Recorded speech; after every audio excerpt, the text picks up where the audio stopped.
welcome back to Making Video Your Business. Today I'm joined by my friend Dan Gibson, who is the owner and director of Nettl, a design and web company based in the Midlands. So you came on our podcast about 2 years ago. Yep. And it was great. I enjoyed it because we're friends, so it was easy for us. And then fast forward to 2025, and you have just recorded the first couple of episodes of your very own podcast. We have, yeah. So we are launching our own podcast called Marketing Matters. Yeah. Kind of inspired by your good self. I came on your pod and I was like, this is great. We need to do this. The key, I appreciate that. I don't need the plug, but I appreciate it. I'll take it. I love a compliment. But why do you think, why have you done it? So obviously you're a visuals guy. Yep. Design, web, social management, all that stuff, right? Mm-hmm. Why do you think podcast has become so important for business? And why do you think now is the time to launch your own? I think it's become so important because the way people consume media has changed so much. It's funny, I was talking to a client just this morning actually about a website we did some 5 years ago that is completely, it needs completely different stuff now. Like, it's completely outdated. No one reads as much of that copy anymore. It all needs to be video and everything.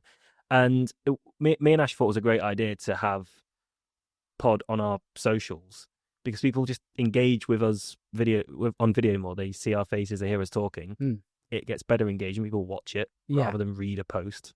Yeah. Why do you think podcasts specifically though? Because you could just make other videos. So you could just do a little update or whatever. I mean, there's loads of stuff. Obviously we make video, right? So there's loads of things you can make for your business. There's loads of things that you can actually do to communicate with your audience. What is it do you think about specifically podcasts, and why did you choose that as a method? I think everybody's listening to podcasts anyway and watching them. And I think the conversation aspect is just a lot easier to listen to and consume. Yeah. You don't feel like you're being talked to. You're kind of listening in on someone else's conversation, which everyone seems to be doing. I mean, you just go on the train. Most people are going to be listening to a podcast of some sort. I know I do it while I'm in the car. It's just, I don't know, there's something about it that's easier on you when you're listening. Easier listening. Yeah. I think one of the strengths of podcast is the flexibility the content gives you. So for me, one of the reasons I love our podcast is because we're able to take that content, segment it, put the audio onto iTunes, Spotify, go find it. It's there. You can take the fourth wall. When will you ever take a shameless fourth wall? Fourth wall. Right? You keep saying it. Tell us what it is there if you want to talk about it so much. So, fourth wall. Talking to your audience, there we go. But so you can take the long form version, put that on YouTube, put that on LinkedIn, you can put that on Facebook, you can take your audio stuff, put it on iTunes, Spotify, and then you can take some little short form content out. Some great bits of software now like Opus AI, which is amazing, where you can just run it through. Me and Ash chat in the office every day, and so much of what we talk about, I think this is just good content. It's good value that could easily be of use to someone else that's just a fly on the wall listening to this. So why don't we do that? Why don't we do the pod, and then we can get little 20-30 second clips that just go out on social media that are just short, quick engagement as people want these days. Outside of podcast, you're doing a load of new work, a load of new websites, a load of new builds. How important is video becoming in 2025, and is going to obviously push into 2026? Well, I mean, as far as website creation is concerned, we spoke about this even 2 years ago. I think when I was last on the pod, and it's just accelerated since there. I think everybody now is aware of the fact that they need video. As I was saying, talking to a few clients this week, they're like, we need to have video on here now because we're getting left behind. And I said this back in a couple of years ago when I came on, that you will get left behind, and people are starting to realise that, I think. When you say being left behind, what do you mean? Because your competitors are all kind of moving on with the times. And it's the same like design trends move on, and so we talk about that. But the reason we love working with you guys is because you can just elevate our level of content up. Because do you think it's the SEO? Do you think that's a big thing? Yeah, it is a big thing, because Google are more and more starting to favour video content. Media-rich stuff. Yeah, absolutely. But I just think the viewing habits of users has changed so much with the rise of TikTok, Reels. Even LinkedIn's got their own video tab now. That's just the content people are expecting to see. And we're quite lazy as people when we're browsing. If you can watch something rather than read, people are going to do that. I think for me, the number one tip that we always give businesses is put themselves into their brand. Yeah. So the biggest turn off for me as a consumer when I'm going to buy, not so much a product, because, you tend to favour, if you're buying from like an artisan sort of place, that's one thing. If you're buying from a high street brand or a international brand like Nike or Apple or whatever, or using Amazon, you don't really know who the person is. But if you're buying a service, one of the biggest tips I always give is try and put your people at the front, because I'm really irritated when I go to service-led businesses and I can't see the person that's going to be doing the work or the person that's going to be doing the job. Especially in local business, right? Yeah, local business particularly. Yeah, I was looking, interestingly, I wanted to frost a couple of the windows at the front of my house, just stop people walking by looking in, effectively, just for a bit of privacy. And I wanted to find a local company. And I wanted to find someone so I've asked for recommendations, and then I've gone on a couple of websites and I just can't see a person, and I just want to see. And then it turns out that company isn't local. They're based in, I don't know, Cambridge, but they happen to cover the UK. So they've got like a Grantham site, or they've got, do you know what I mean? Yeah. And just annoying. Like, I want to use a local business to do a local service, someone I can actually put a face in the name. But that's not a new concept, is it? No. I mean, but look at networking clubs. I'm active at Newark Grantham Business Club. But, people love that face-to-face communication. We saw it through COVID that people were missing that. And when it came back, it was like, it's great to see people face-to-face again. And that links back to podcasts. Yeah, exactly. Because, I can't remember who, but someone told me that, the brain can't differentiate between, you've realised that. Yes, it was me. It can't differentiate between meeting someone in person or hearing them speak on a screen. I stole that. You stole that, did you? That's all right, because I've stolen stuff. Yeah, it's fine. I stole it from Mark Burgess. Oh, okay. Who's in the Forbes 100 top business people in the world. Oh, right, okay. He's an incredible human, smart guy. But yeah, he told me that, and I was like, I will have that. I took something from you. You'll see it when our first episode comes out. I took the old analogy of everyone's their own media company, but they also sell sofas. That's not me. That was Gary Vaynerchuk.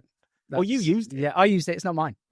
I have had some original ideas, but fleetingly. Yeah, fleetingly. But the key bit is to but that's the thing as well. Like, lots of things you can repurpose. And the key, and it's the same with other business. You're a web company, right? You're a web and design company. We're a film company. I've got friends who are plumbers, gasmen, estate agents, solicitors, whatever. All these firms. The key bit to differentiate, I always say, and this is me, is the key bit about business, I think, now is not telling people what you do. It's showcasing how you do it. It's the how and the who, not the what. And what you're going to do to help them. Yeah. How you help Correct. them. Yeah, because realistically, as a professional design web company, if I come to you and go, can you build me a website? If you go, no. Well, okay, I thought you were a web company. Well, we are, yeah, but, we don't really do web. Whatever. It's weird, right? We do, by the way. Yeah, no, I know you do. Very much what I mean do is, web. when you go to a company, 4-4. like like an estate agent, or you go to a butcher's, right? You expect the quality of their product to be a certain standard, otherwise they wouldn't be in business, right? But there are 10 estate agents, there's 10 solicitors, there's 10, financial accountants, whatever. They all do the same job. But they all do it in a different way. Yep. And it's not what they do, it's how they do the job, and the people, the who bit, who is doing the job. Because that is what I think is a differentiator in business. It's not the output, because you expect to come to a professional company to get professional service, to get professional output, to pay a certain fee. Base level, yeah. But it's the who is doing the job.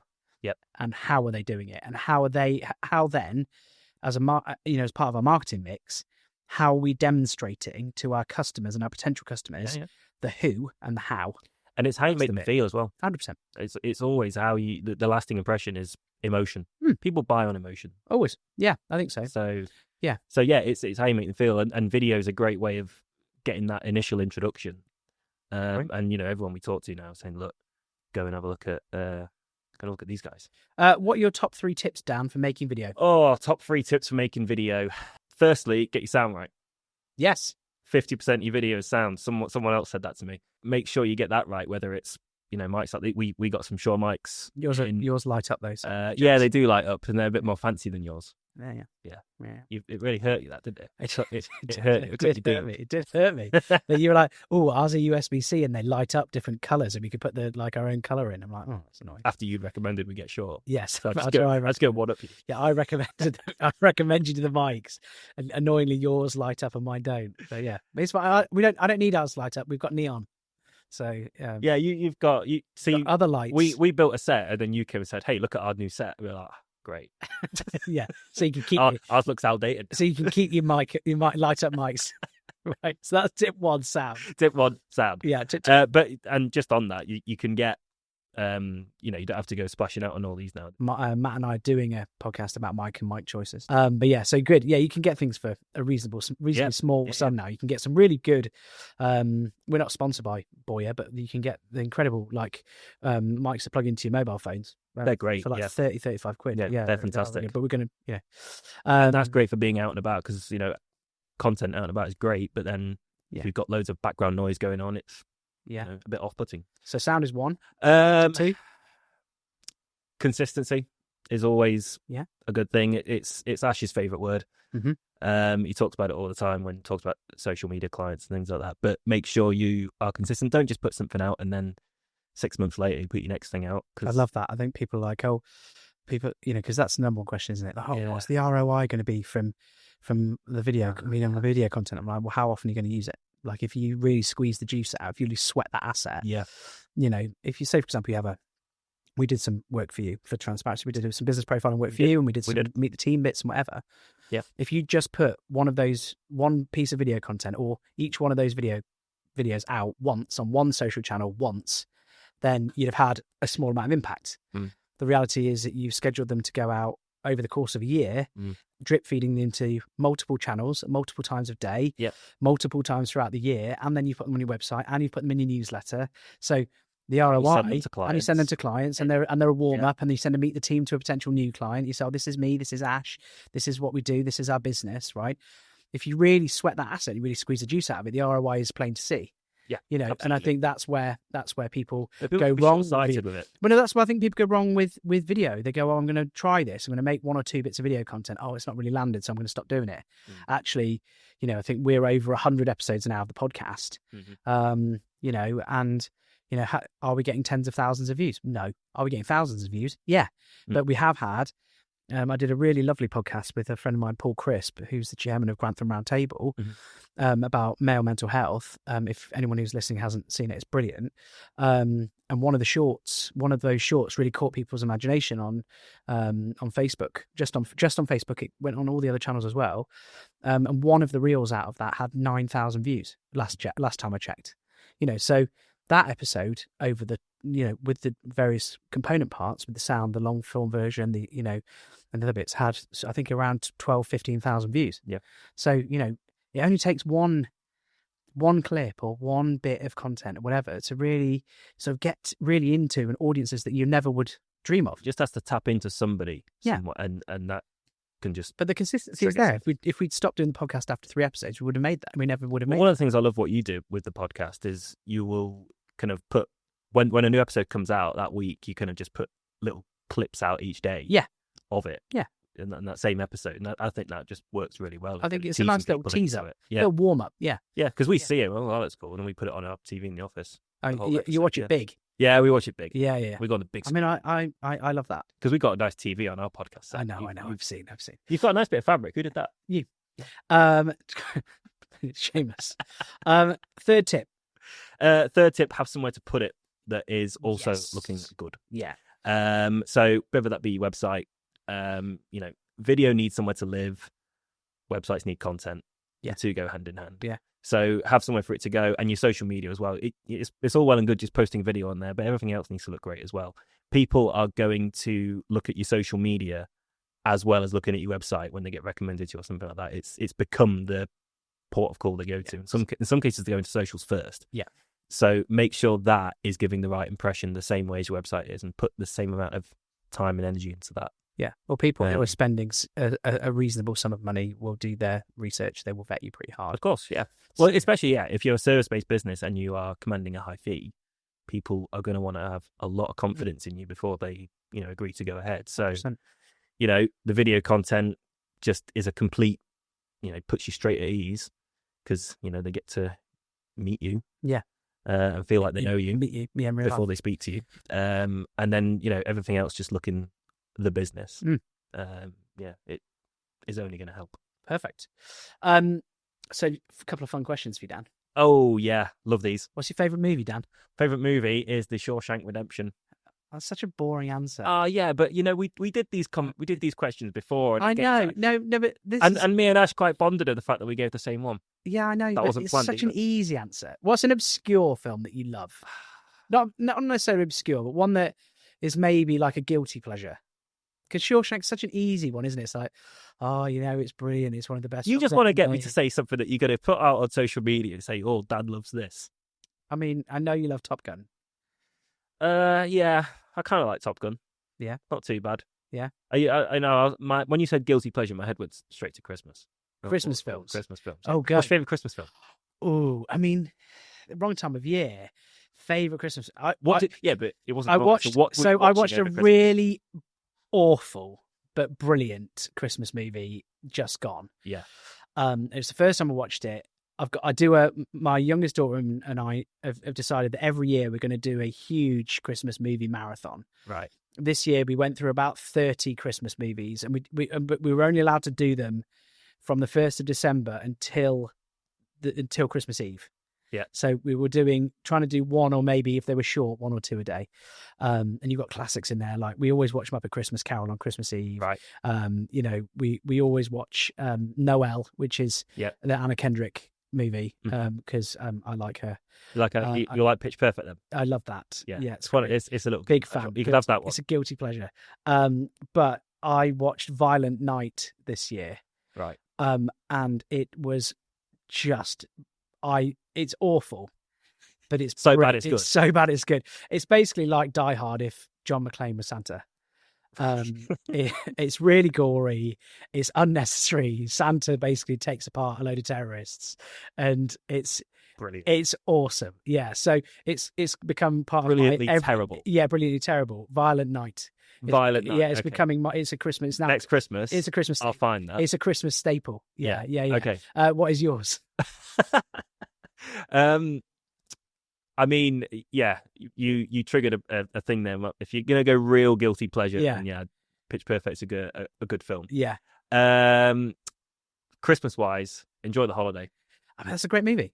Yeah, that's a Jack Black classic. Yeah. Cameron Diaz before she made that new movie. So bad. Is it? It's so bad. Don't watch it. It's a waste of energy. No, I'm watching series, man. Yeah. I've just binged Squid Game.